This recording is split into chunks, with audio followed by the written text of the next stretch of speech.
The difficulty with anthropogenesis is that people lose their way in studying it. Instead of going to simple, basic principles, they branch off into the many bypaths that litter the subject's freeway. They get mixed up and tied up with things like rounds and chains, and group periods and mandalantaras.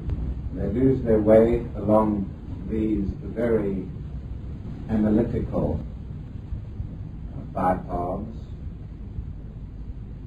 So today,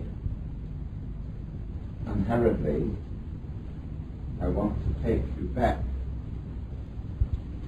to the simple forces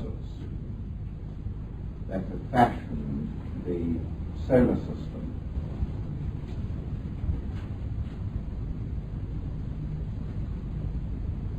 When we study the Oriental attitude towards the creation of the universe, there comes up repeatedly the suggestion that all things in our physical world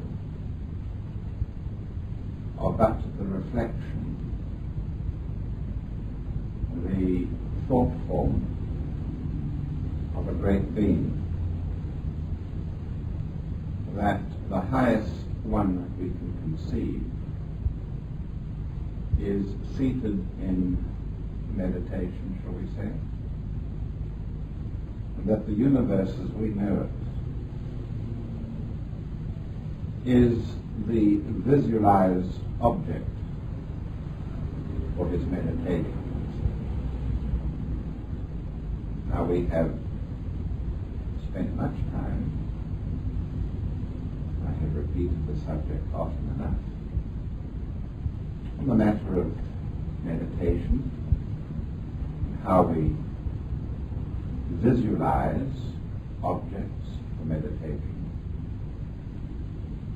in the space between thoughts, and how these visual objects which we create, and we ourselves are creators,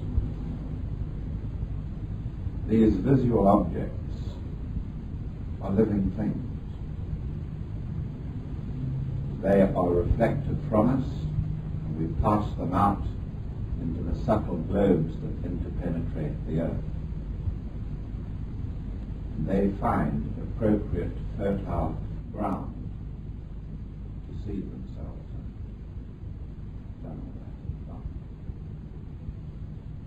that. Now we have to conceive of our universe as being the thought form or the visualized object in meditation of a great being, a cosmic entity, the greatest entity that you can conceive of.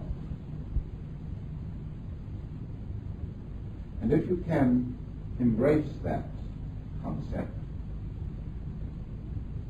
of Para-Brahman,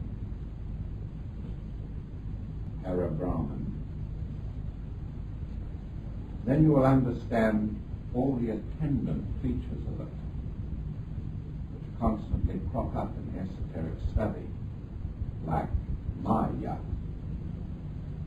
and how matter is an illusion, how it is a throw-off of an inner reality, a reflection of a central creative force. So let us then take up the position of the macrocosm. We are splinters of him. We are microcosms of him. We are reflections of him. And if we want to study him, we can study ourselves, because we are images of him. and that's the occult method. Similarly, if we want to study ourselves in a matter that is abstruse, we study the macrocosm, the universe, and then look at ourselves. What is true for a universe, or what is true for a solar system, is true for the solar system in miniature, which is man. We use this technique again and again, and you should know something about it. You should have examples of it at your fingertips, and here is one that we're doing today. Now, if we pause a moment and examine experiences that are going on around us under our very noses, then we know that laser beams are producing strange phenomena, physical phenomena. They are able to, amongst other things, create gemstones. And one of their capacities is the ability to produce a hologram, H-O-L-O-G-R-A-M, a hologram, which is a picture or image of an object. By directing two laser beams at it and catching the reflection of one, using the other as an interference beam, we can get a hologram of an object. And when we pick up the hologram, which may be an image on a piece of glass, like a photographic plate, a glass photographic plate, when we pick it up, we can look at the object and see it in 3 dimensions. The object that was originally photographed. Say it's a human brain. We can turn it around, we can see the bottom of the brain, the top of the brain, the sides of the brain in the hologram. We have a 3-dimensional version of it. Not just a 2-dimensional photograph of it, but a 3-dimensional version of it.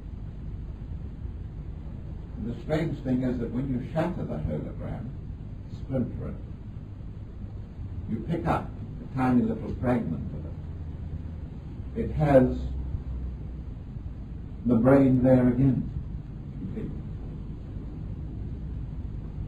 So the total hologram has a 3-dimensional picture of the brain, and shatter it, and the tiniest little splinter of it has the same 3-dimensional picture of the brain.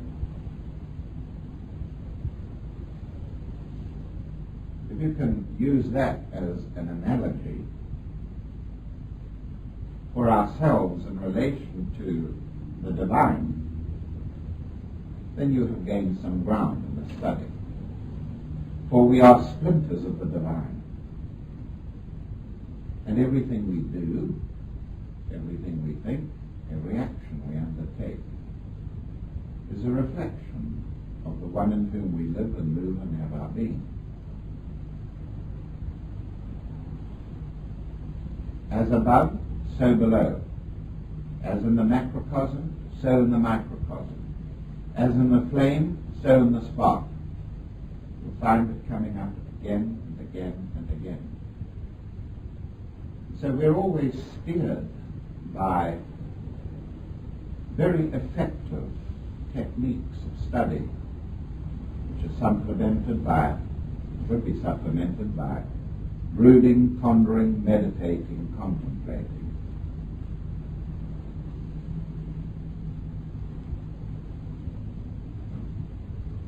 And today we're looking at ourselves as being splinters of the divine. If you like, the great cosmic being in whom we live and move and have our nature is visualizing himself. Is visualizing himself. I am that. And what he visualizes has its components. has its components. He is seated in meditation, if you like, give him the credit for that, and he visualizes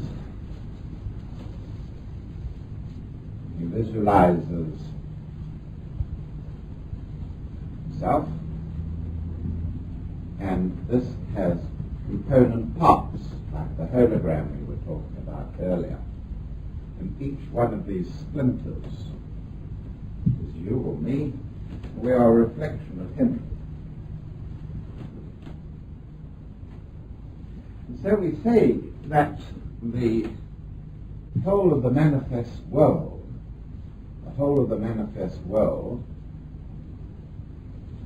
is a thought form of his, and that the thought form ranges in content between the grossest, densest, undifferentiated substance, which we call mula prakriti, root substance.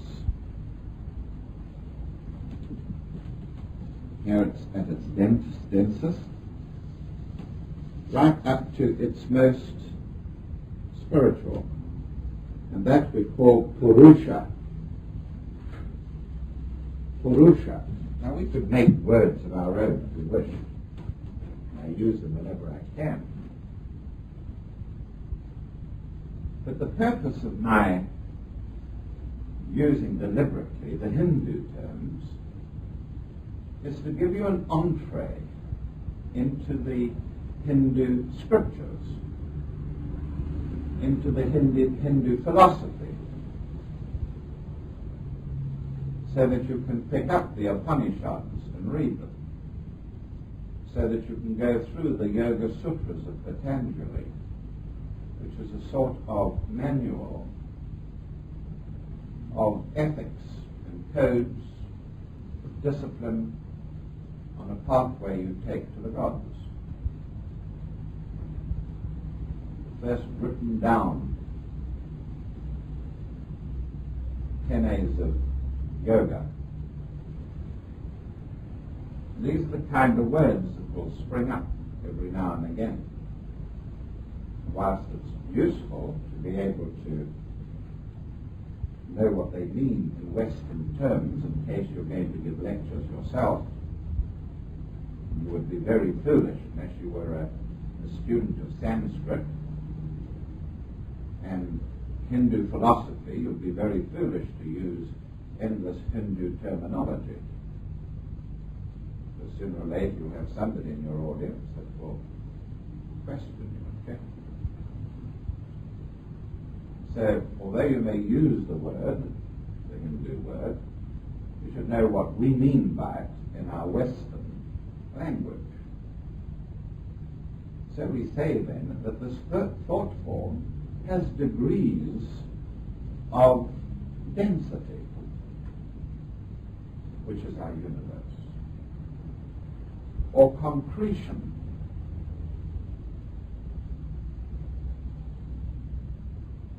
And when we look at vast ranges of mountains and think of the masses of material that lie in the mantle of the earth and in the core of the earth, we begin to conceive of prakriti, substance, which has hardly been differentiated at all. Root substance, or mula prakriti. But then much of it has been worked into form, so that when we see a jellyfish floating in the depths of the sea, this mula prakriti has been differentiated into subtle material. And beyond that we have astral substance, etheric substance, then astral substance. Beyond the astral, the mental. And so we can talk about materials that are becoming differentiated. astral here, etheric there, and mental substance right through to anima-mundi and manus, right up to the spiritual essence itself.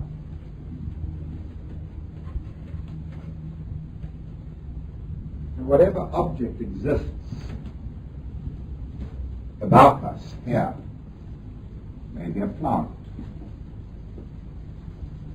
it has degrees of Hyperborean expressed in it. Some of it may be at the spiritual end, the spiritual Purusha.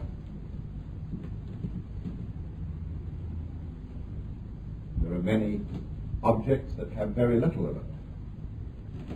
But it's all part of the thought form. It's all part of the thought form.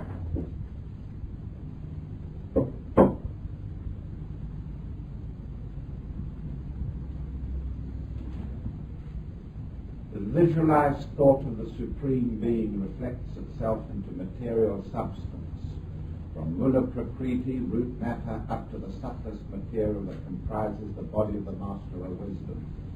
But it is also expressed in subtler substance still, that acts as a matrix for the physical mold.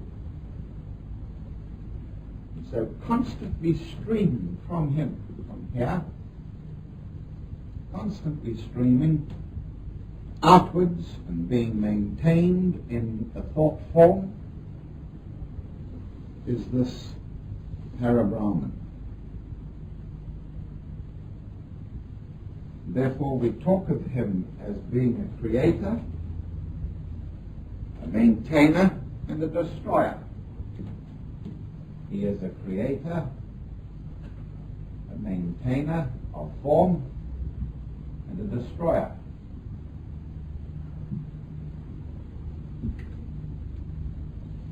We talk about that which he has created as being maintained lovingly and wisely and orderly and concretely and harmoniously and with beauty, that which he has created. So we have the concept of rays. The concept of rays governing all form.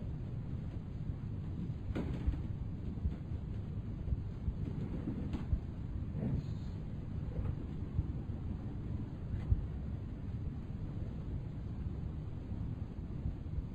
And once you have embedded this concept within your consciousness,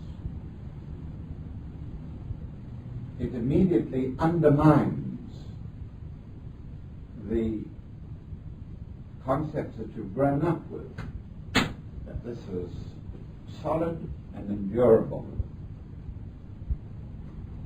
It's part of the thought form. It's part of the thought form. And all forms, no matter how concrete they are part of that thought form. Because it is part of the thought form, you would expect it to be an energy entity, not some inert group of particles. This is an ancient teaching.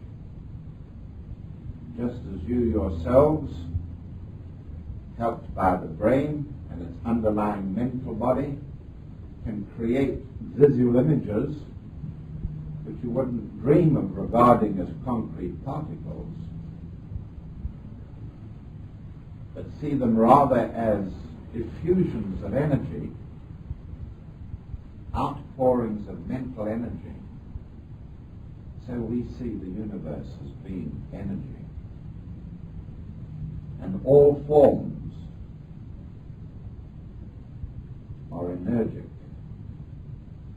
They contain energy in motion,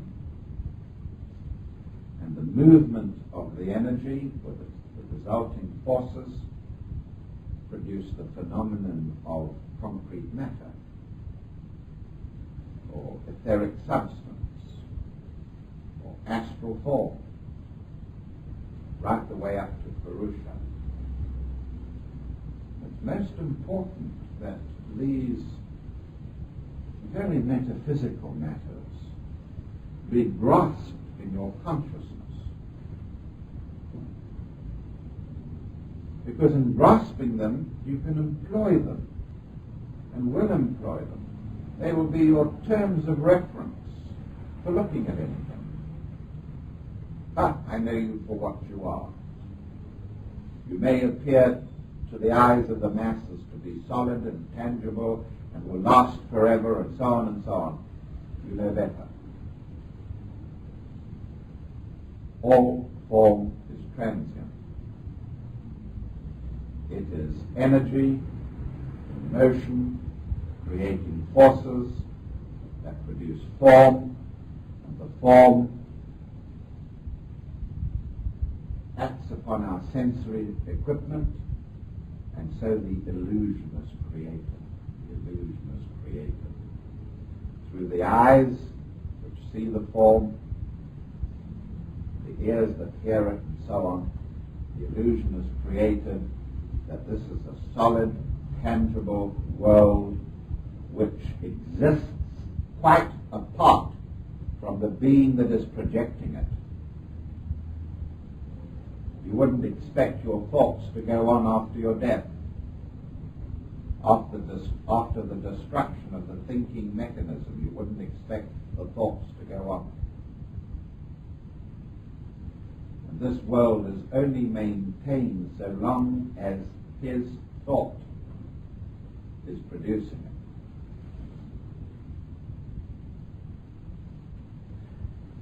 So we conceive of form as being part of him, created by him and constantly maintained by him.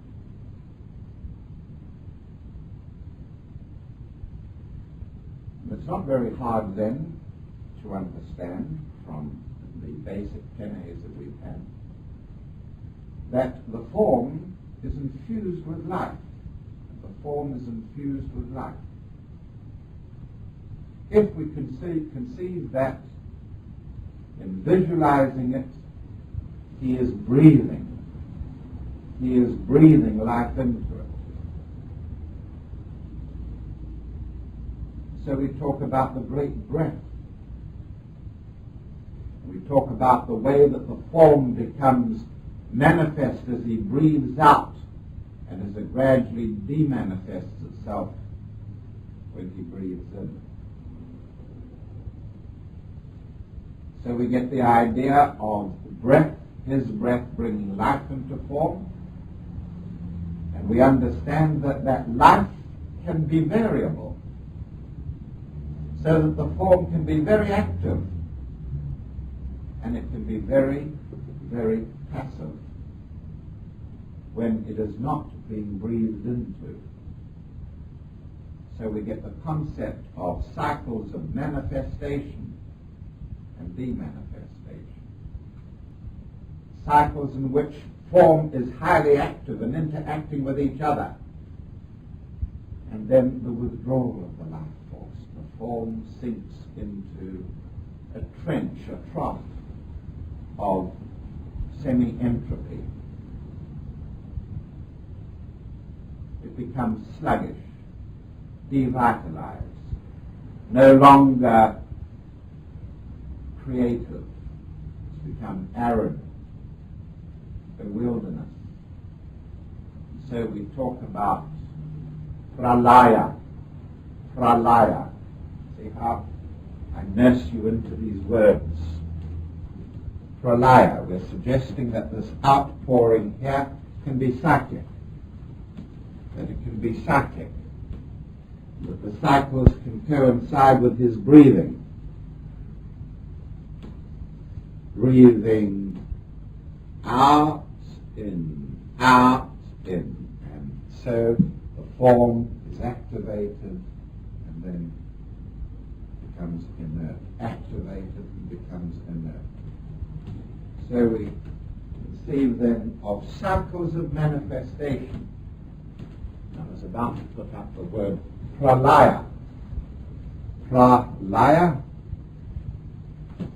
which intersperses a manvantara. Period of activity. A manvantara. And so we can talk about kalpas or ages. We can talk about periods of manifestation like a manvantara or a maha manvantara, which means a very large one. Watch the zodiac. The greater zodiac. 1 year, 28,000 years. Greater zodiac, lesser zodiac. Manvantara, Mahamanvantara. Can't grasp it all, just get the overall picture. Got books galore to read about and study. So now we understand then that the form world is subject to cycles. Is subject to cycles. That some of the time there will be cycles of great activity in the world. Immediately we think of rounds. Think of rounds of activity. We think of 7 rounds making up a world period. 7 rounds making up a world period. And after the 7 rounds of activity have manifested and they're greatly affected by the rays, then the rounds stop for a while. And you get a pralaya. You get an inter-round pralaya. A pralaya between rounds. First round, pralaya. Second round, pralaya. Third round, pralaya. And then a pralaya between a period of 7 rounds.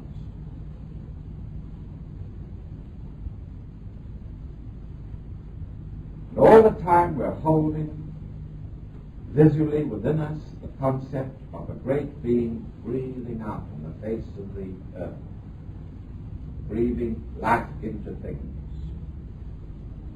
The whole planetary forms can be affected by this. We talk about 7 rounds on Mars, or so on, and then a pralaya. And we talk about the planet Mars going into obscuration. The planet Mars going into obscuration. Nice word. Sort of inclusive word for suggesting that the life forces will be withdrawn or are being withdrawn from Mars. There will be no impetus in any of the kingdoms to manifest themselves, and the planet sinks into obscuration. Then when the time is right again, a new set of rounds begins, or a new round itself begins. Life rushes through the kingdoms once more. And that's all we're trying to grasp here today. Having done that, if you don't mind, having done that useful bit of work, we want to look at the possible way in which this mechanism works. 7 rounds, 7 waves of the life force of the Logos sweep through a planet. We talk about our Earth being in the 4th round. The Earth is in the middle of the 4th round.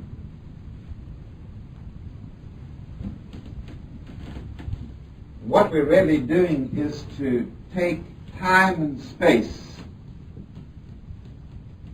and differentiate them. Round, contains 7 root races.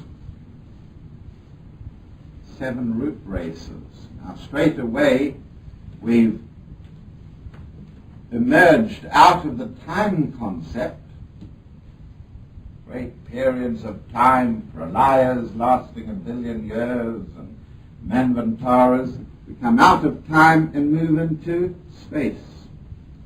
Come out of time and move into space. The moment that we talk about root races, oh good, yes, we can understand that. That's fine. 7 root races to a round. So we talk about the Earth being in the middle of the 4th round, because we have on the Earth remnants of the 3rd root race, a majority of the 4th root race, and a well-established 5th root race. So we are in the middle of a round. When the 6th round is born, when the 6th race is born, it will manifest for a few million years.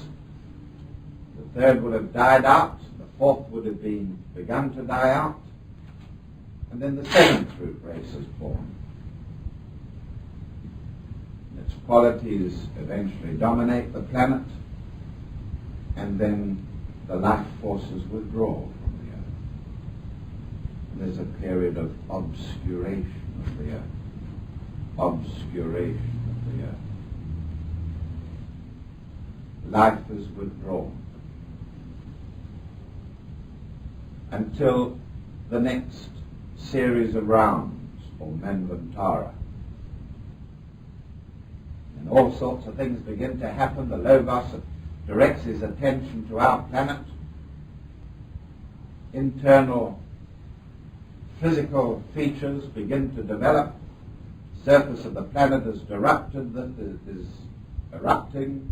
This happens, that happens, so on and so on. And a new set of rounds begins. A new world period begins. And so we can judge the spiritual evolution of the various planetary schemes by the rounds. Venus is the Venus scheme, not the Venus planet.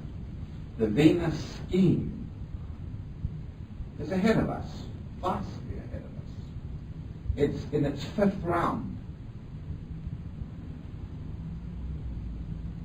And other schemes like Saturn are behind us in evolution, in its 3rd round. And immediately we can begin. Joe, I'm going to need a copy of Cosmic Fire in a moment. Creatures of Cosmic Fire. Immediately we can begin to sense more and more about our solar system. Some of these schemes are advanced, others are still young in development. And once we know the esoteric keys to them, we can learn something of the qualities of the planetary schemes. The Earth scheme is on a will ray. And that will ray is very strongly 3rd, very strongly 7th.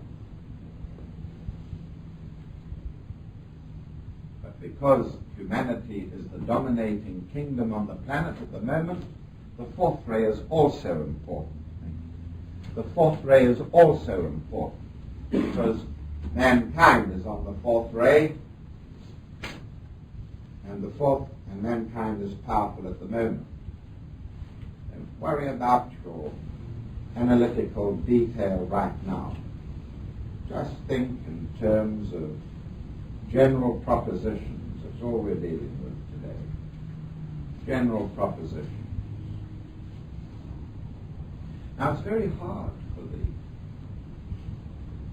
for you to conceive of the way in which the mind forms images. It just happens to you. You don't know how it's done. But if we know something of the way in which it's done in greater beings, we can apply that knowledge to ourselves.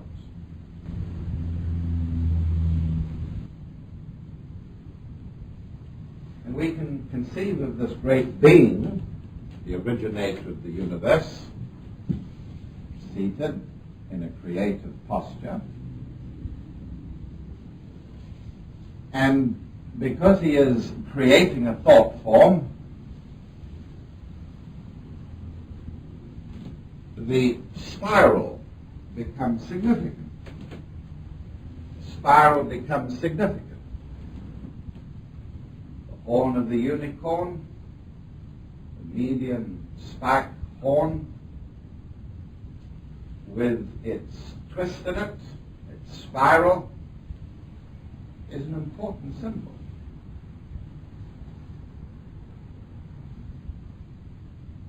And that is the way in which we obtain the creative faculty in ourselves. We spiral our attention towards a point. We spiral our attention towards a point, from a diversity towards the point. And this gives us the creative faculty. We are gods in the making. And to become creative gods, we use the active focus of spiraling to a point. It's not hard then to conceive that the universe is created as a result of a great spiraling of energy. A great spiraling of energy. And the spiral moves in a forward direction. It is spiraling. And according to his breaths, it will be cyclic. It will manifest, and then it will wane. Manifest, and then it will wane. So we say forward motion, spiraling motion, and cyclic motion.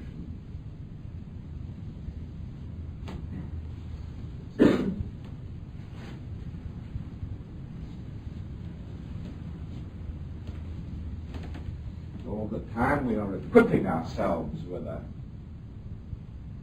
vocabulary of expressive terms which we will come across, whether you're reading Cosmic Fire or whether you're reading Esoteric Buddhism by A.P. Sinnott. These words are very, very important and meaningful. Then, the last of the motions is rotary motion, which means that any one of these at any time is moving around.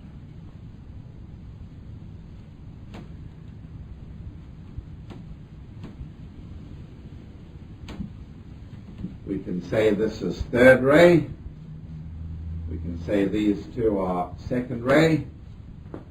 This one is first ray. And then we've dealt with simple motion, embedded and embodied in all form. So we see that form is an expression of the logos, the creative aspect of the logos, that motion is involved in substance, whether it is mula prakriti, gross undifferentiated root substance, right through the etheric, the astral, the mental, the atmic, the buddhic, and the monastic, up to the spiritual. Same law applies of motion and so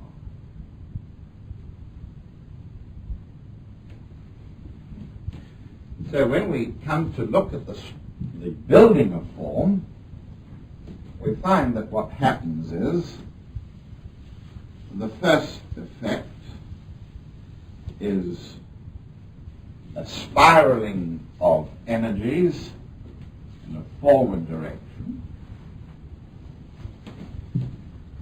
and this will produce one expression of energy showing as a substance. And we might say this is substance of the first order. Substance of the first order.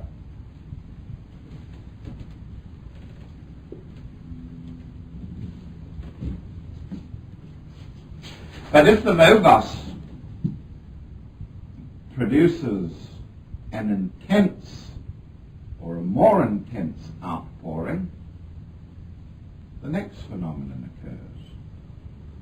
And that is that another band or another dimension of energy will interlace the spiral, and it too will begin to form a spiral. So the first is interlaced by the second.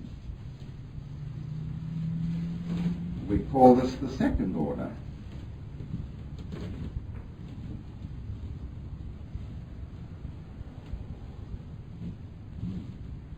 Of expression of the Logos. Then we can come to the third order, when another massive outpouring of his energy takes the spirals here, this huge set of spirals, and passes again through it, and in its turn creates its spiral. So we have the third order. And all the time there are being created planes of substance. Planes of substance. So we start off with the Creator and the first subtle plane of his substance. We talk about the monadic plane first. The Creator himself is Adi, the plane of Adi. Then the monadic plane, then the atmic plane. Immediately we are aware of characteristics of the atmic plane. This is the plane in which the spirali that we have looked at formed through to the will aspect. Will. Atma and will.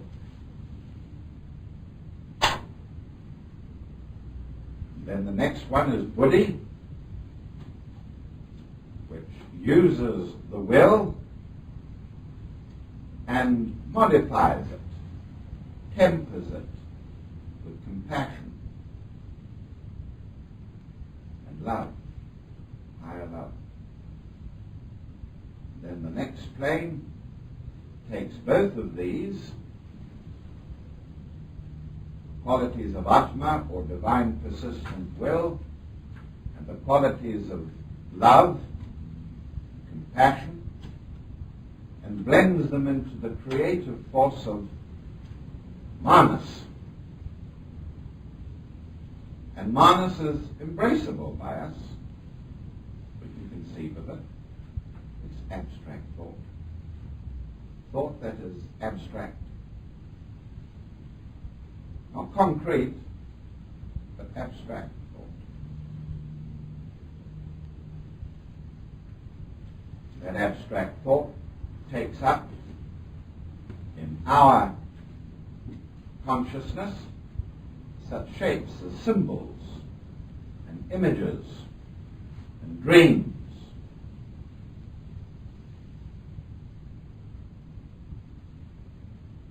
Then going down another creative plane, we're into concrete thought, finite thinking.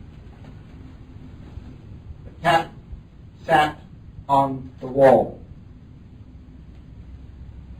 Translate that into astrology for me straight away. Sun and Leo in the middle. The cat, ruled by Leo, sat. Leo rules seating. wall. Leo rules walls. Sun and Leo in the middle. As easy as winking. You have the key.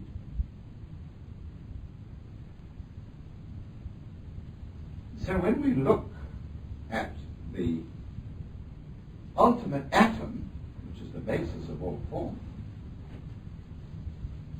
we find that it's constructed like this. That it is made up of 7 spirilla. That what I outlined to you there, the forward motion of energy that spirals, then a second more intense outpouring, passes, threads its way through it, the eye of the needle, if you like, and so on, producing the atom, the ultimate atom. And the ultimate atom expresses all these forces.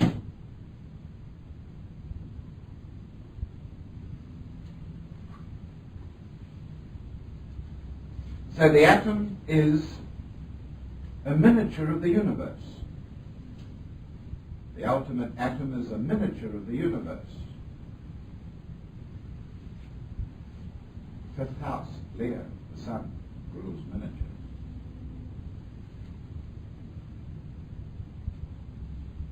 And whether we're talking about the tiny ultimate atom, or the atom of the universe, or the atom of man, the law applies to all of them. The law applies to all of them. Each is a splinter of the other. Each is a fragment of the other.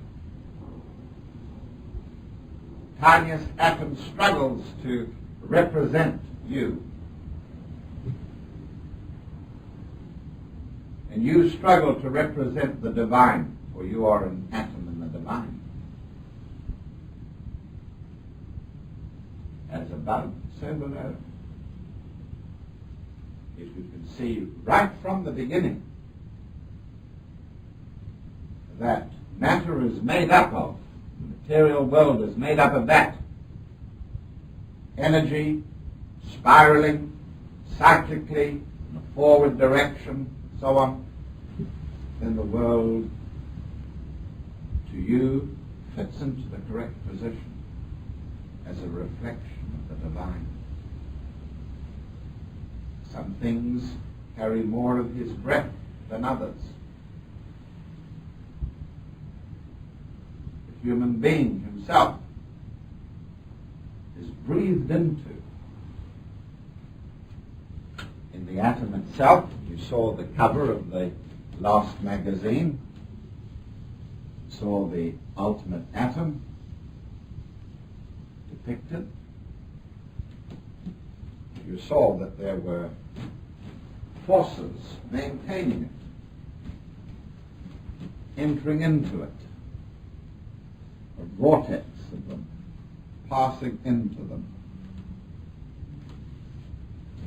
3 of them, and moving around inside and flinging out a totality, a unity of force, which has the effect of creating a pressure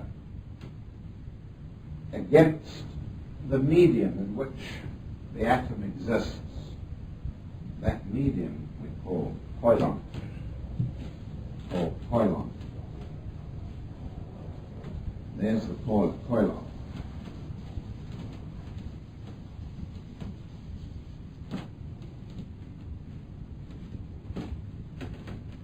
Now, koilon is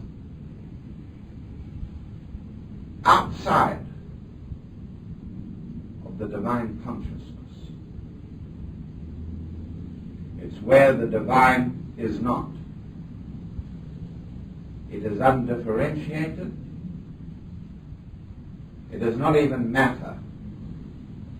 It's just not is not, unmanifest. So we conceive of it as being incredibly dense. We don't even call it a plane.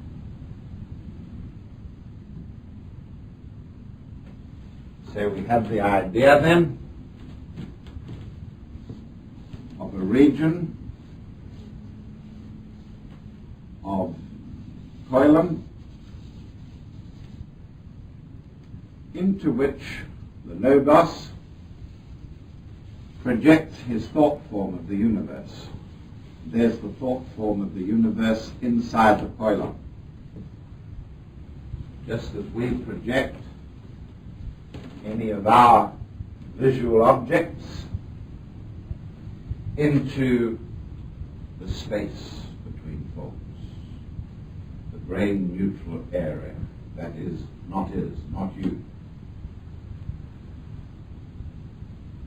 As we create an image there in the not you, or as you create an image in the not you, so the divine creates the manifest universe in a non-manifest region. That non-manifest region exerts pressure to be non-manifest. And the wall of the atom holds back the non-manifest. The forces of the Logos in their spirali create a vortex whose walls hold back the koilon. And if he withdrew his force, the koilon would reassert itself and the manifest universe would disappear.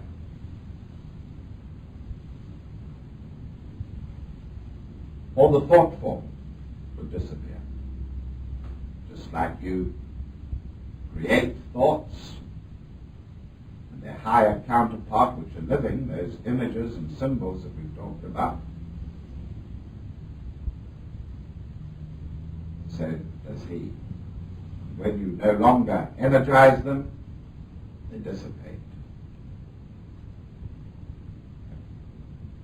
Created their function, they've performed their function. You have created them, you've maintained them, and then you withdraw your energy from them and they collapse.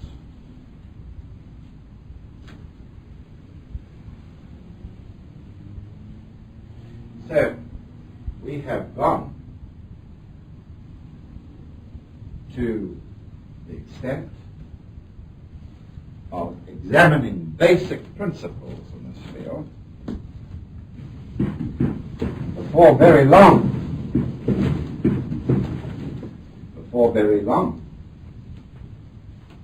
we are beginning to struggle.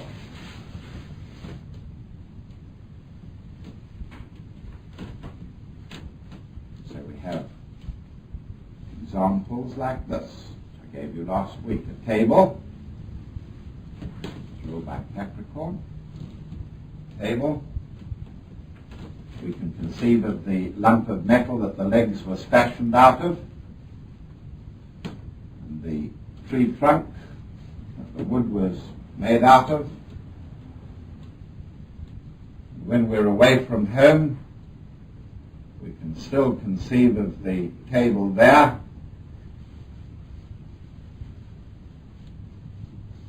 Or we can visualize being at home and having a meal, the food on the table, right through up to the spiritual qualities of breaking bread and communion and so on, from Purusha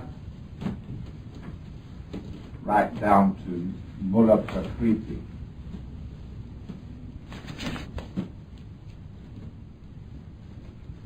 Just in time. The drawing that we have used again and again, of course, is this one. Nothing, no tape. Oh, there's a pin. Yeah, all right.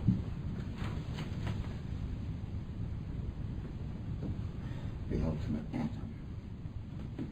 What I've been describing to you represents the flow of energy, forming spirali.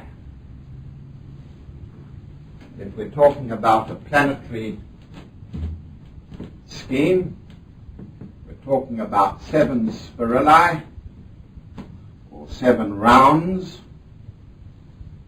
which help to make the planetary atom. Of course, we're prone to think of planets as being just planets, solid. We should think of the etheric part of the planet, the astral part of the planet, the mental part of the planet, the planetary atom, we should say, the spiritual planetary atom. And when you do that, then you have the holistic impression of the planetary atom. What we've really been talking today is about holism in its esoteric sense of connotation. So, taking the table from its wood, ruled by Taurus, the metal ruled by Mars, brought together into a form ruled by Capricorn, and the victuals on it, and so on, right up to the mountaintop, or the table mountaintop, initiation, and the fiery force, which represents creativeness. When the Logos thinks, he pulls in fire, and it's fire that produces the content of the spirali. And when we talk about a spirali of force, we're talking about a fiery material which the Logos employs in creating his thought form.